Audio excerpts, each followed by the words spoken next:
Bonjour et bienvenue dans Mouvement. Aujourd'hui, je te propose 3 outils pour t'aider dans ton quotidien. Le premier outil que je te partage, c'est ce que j'appelle la lettre bleue. En fait, je devrais plutôt dire l'enveloppe bleue. C'est un exercice que je propose souvent à mes patients en fin de suivi ou à la fin de l'année. L'idée est donc de s'écrire une lettre à, par exemple, à Mathilde dans un an. Moi, je le fais souvent à la fin ou au début d'une nouvelle année, où du coup, je reçois ma lettre précédente et ensuite, j'écris, je fais un espèce de récapitulatif sur l'année qui s'est écoulée. Et ensuite, je me projette justement à la Mathilde dans un an et qu'est-ce que j'aimerais lui dire. Alors parfois, je mets des objectifs très précis et puis parfois, c'est plus des impulsions et il y a beaucoup d'empathie, de bienveillance. Voilà, rien que le moment de l'écriture, c'est assez mignon et agréable, même si c'est pas forcément évident, ça permet vraiment de poser les choses et de prendre un moment avec soi. Ensuite, donc voilà comment je le propose à mes patients. En fait, je leur propose d'écrire la lettre, de mettre dans l'enveloppe, de fermer l'enveloppe. Il n'y a vraiment que eux qui vont lire cette fameuse lettre. Ensuite, ils mettent leur adresse, un timbre, ils me donnent cette enveloppe que je mets dans une petite boîte et dans un an, je leur envoie. Donc ils ont vraiment la surprise dans leur boîte aux lettres de recevoir cette enveloppe et de se lire. Donc vous pouvez tout à fait adapter cette idée avec un ami, une amie.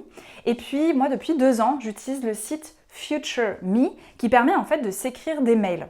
Alors vous pouvez tout à fait programmer une lettre que vous allez, un mail que vous allez recevoir dans un an, mais je l'utilise aussi sur plus court terme. Ça peut être une lettre que je m'envoie dans 1 mois, dans 5 mois, dans 6 mois, pour faire des petits récapitulatifs, pour me rappeler où j'en étais à tel moment, ou quelles réflexions j'avais à tel moment. Et du coup, je suis curieuse de voir dans 6 mois comment les choses auront évolué. Donc c'est un site que je vous invite à tester, à essayer. Il est en anglais, mais vous verrez, il est très simple d'utilisation.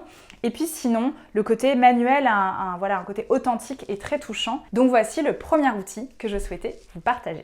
Le deuxième outil que je souhaitais te partager, c'est ce que j'appelle le oui et. Alors peut-être que tu vas te reconnaître ou peut-être que tu vas reconnaître des personnes de ton entourage qui ont tendance à utiliser ce fameux processus du « ouais mais oui mais est-ce que ça te parle ?» En fait, c'est un processus mental que nous avons tendance à utiliser quand on se sent vulnérable ou quand on a tendance un petit peu à se plaindre, à faire sa victime, à se victimiser. On va avoir tendance à utiliser le « oui, mais ». L'idée est qu'on entend la proposition, on peut entendre la solution qui nous est apportée, mais on va la réfuter. La première étape est déjà de s'en rendre compte. Si ça vous concerne, dire ouais, c'est vrai qu'à certains moments, j'ai tendance à rentrer dans ce processus-là. Et peut-être que vous allez identifier certaines personnes de votre entourage. Pour venir justement amener une solution à ce oui mais qui bloque tout, je vous propose le oui et, notamment à l'aide de ce tableau où on peut noter justement ce que j'aimerais. Donc j'aimerais refaire du sport, mais j'ai pas le temps, mais je trouve pas le sport qui suscite de la motivation chez moi, mais je suis trop fatiguée en ce moment. Est-ce que ça vous parle? Donc l'idée en fait c'est ok, on accueille justement tous ces problèmes qu'on va trouver à une envie, mais on va aller plus loin en proposant les et. Donc j'aimerais, mais les problèmes et les solutions, qu'est-ce qu'elles pourraient être? Et ça va permettre en fait de débloquer, de donner un champ des possibles. Voilà, ça c'est le deuxième outil que je souhaitais vous partager aujourd'hui. Il est possible que vous aimez bien rester dans ce processus-là. L'idée est donc d'en prendre conscience et de faire comme un peu un deal avec vous-même. De dire, c'est vrai que j'ai tendance à utiliser le oui mais je crois que ça me va bien et que j'aime bien. Bon gardez-le hein. Et puis si vous sentez justement que ça vous limite et que ça vous empêche d'explorer plein de choses, je vous invite à tester cet outil. Einstein nous disait que la folie, c'est de toujours faire la même chose, mais d'attendre un résultat différent. Et bien justement, en fait, si à chaque fois on rentre dans la même plainte, dans le même processus, et qu'on attend un résultat différent, ça ne va pas marcher. Donc avec cet exercice, je vous invite à trouver des solutions, à être davantage dans le comment est-ce que je vais pouvoir faire pour aller vers mon envie de faire du sport, mon envie d'aller mieux, sans rester bloqué, sans rester dans le côté passif où je subis la situation. J'espère que ce deuxième outil pourra t'aider. Le troisième outil que je souhaitais te partager, c'est de la méditation. Plus exactement de la méditation active. Je ne sais pas où tu en es par rapport à la méditation, si tu pratiques, si tu ne pratiques pas.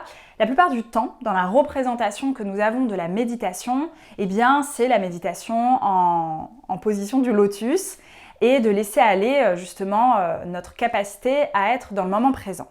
On peut soit avoir ce qu'on appelle du coup de la méditation libre, on peut aussi faire de la méditation guidée, et là il y a plein d'applications, de vidéos sur YouTube qui aujourd'hui nous permettent d'avoir accès à cette méditation. Et aujourd'hui, je voulais t'en partager une troisième, la méditation active, que tu fais sûrement déjà. En fait, l'idée, c'est par exemple si tu as un chien que tu promènes, eh bien, c'est de justement se concentrer sur le présent tout en étant actif. Donc ça peut être pendant une balade avec ton chien, ça peut être une balade que tu choisis de faire. Donc c'est sûr que nous ne sommes pas tous égaux sur notre environnement. Il y a des environnements qui invitent davantage à l'observation, la beauté, et d'autres où c'est peut-être plus difficile, mais ce n'est pas pour autant que ça va être bénéfique et que ça va t'apporter un bien-être d'être davantage dans le présent. L'idée est déjà de l'activer, c'est se dire tu vas promener ton chien et tu dis ah tiens je vais essayer la méditation active. Et du coup tu peux commencer par le sens qui est le plus facile pour toi. Moi personnellement je commence par le sens visuel. Et donc tu vas vraiment en fait respirer et observer l'environnement dans lequel tu es comme si c'était la première fois que tu découvrais cet environnement. Moi, l'image que je me donne, c'est soit que je suis un extraterrestre qui débarque sur la Terre pour la première fois, ou un enfant. Tu vois, un enfant, il va avoir tendance justement à s'émerveiller de tout. Quand tu te balades avec un enfant, bon, déjà, le rythme n'est pas le même, mais il va aller voir des trucs où toi, tu passes devant tous les matins, mais tu ne fais même plus attention. Là, en fait, c'est vraiment d'aller observer chaque détail avec la capacité visuelle. Quand tu es à l'aise avec ça, tu peux ensuite rajouter d'autres sens. Donc, ça peut être le son, ça peut être le goût, l'odorat et tout ce qui est touché, le kinesthésique, donc la sensation de chaud, de froid, un petit air frais, la sensation des vêtements sur ta peau, et puis comme tu es en mouvement aussi, et bien justement de voir comment ton corps se positionne dans l'espace, comment tu te sens aujourd'hui. Et dans la méditation, ce qui va être important, c'est de focaliser sur le présent et notamment sur ta respiration. De prendre un temps là maintenant et de profiter de ce qui se passe. Et en fait, je suis sûre qu'à certains moments, tu fais déjà de la méditation active. Il y a certains sports notamment qui nous invitent à être vraiment focus sur le moment présent. On n'a pas le temps de se laisser embarquer par nos pensées. On est là, maintenant. Ça peut être aussi dans des environnements peut-être moins agréables, je pense notamment au métro, et bien justement de ne pas être sur son portable, de ne pas laisser aller justement ses pensées à « Ah zut, il faut que je fasse ça, ah zut, j'ai oublié de faire ça » et d'observer en fait les personnes qu'il y a autour de toi. Et juste de prendre ce temps, ça peut franchement durer qu'une minute, mais en fait déjà, bam, tu vas t'aligner, tu vas être dans le moment présent et ça va te faire énormément de bien. J'espère que ces 3 outils t'auront plu et qu'ils pourront t'aider. Tout ce que je t'ai partagé, c'est théorique, donc je t'invite vraiment à expérimenter. C'est peut-être des outils que tu connaissais déjà et qui vont te permettre de les réactiver ou de faire lien avec d'autres outils, d'autres approches que tu peux avoir. Donc vraiment, laisse cours à ton imagination, à tes connaissances que tu as déjà.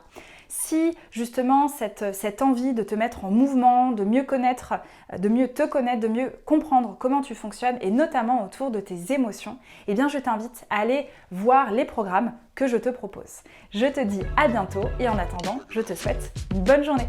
Au revoir!